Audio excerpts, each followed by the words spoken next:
Porque a medida da iniquidade da região de Sodoma e Gomorra, daquela terra, chegou no ponto.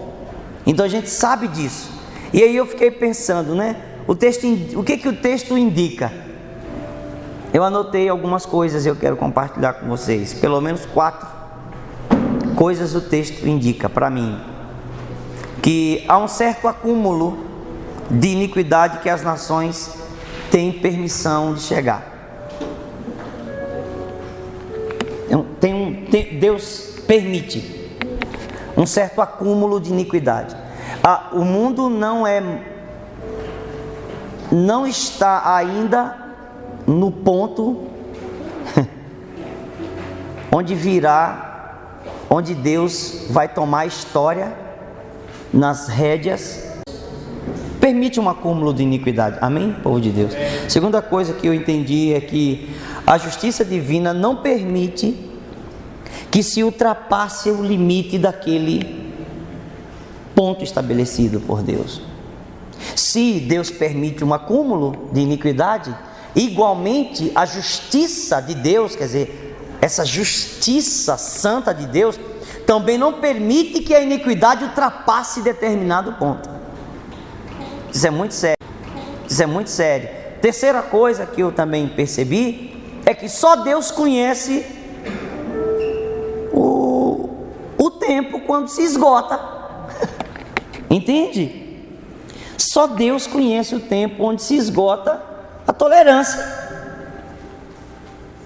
O ponto, só Ele sabe onde é. Nós gostaríamos que Deus resolvesse o problema em alguns casos de uma vez. Mas Deus não faz assim. Só Ele conhece o ponto limite. Só Ele conhece o ponto de tolerância, onde a tolerância de Deus chegou no fim.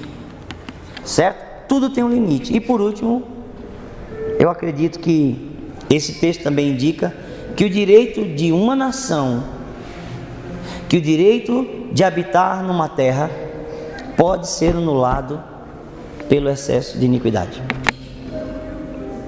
Uma nação pode perder a sua terra. Um povo pode perder o seu lugar. Uma pessoa pode perder o direito de estar pelo excesso de iniquidade. Pelo menos é o que o texto indica. E ele diz: excesso de iniquidade. E aqui no caso a iniquidade é a quebra dos limites. Como eu poderia definir a palavra iniquidade? Avon.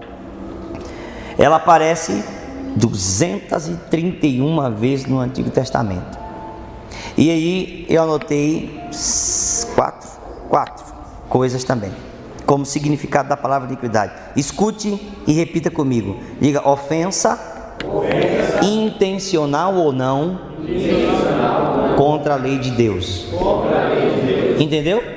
Isso é avon, iniquidade. Repita comigo: é ofender a santidade de Deus, por isso passivo de punição. Se eu ofendo a santidade de Deus, eu tenho que ser punido por isso. Por isso haverá inferno, por isso haverá lago de fogo, por isso há morte. Entende? A morte física. Não estou falando que o assassinato, né, que é a punição de Deus, a morte em si, né, é uma consequência, mas é uma consequência pré-avisada. Não coma, senão morrerá. Certo? Então já é uma forma de punir o erro, de punir a transgressão.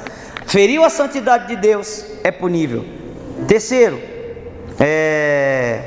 diga: esta palavra inclui toda a área do pecado, julgamento e castigo pelo pecado.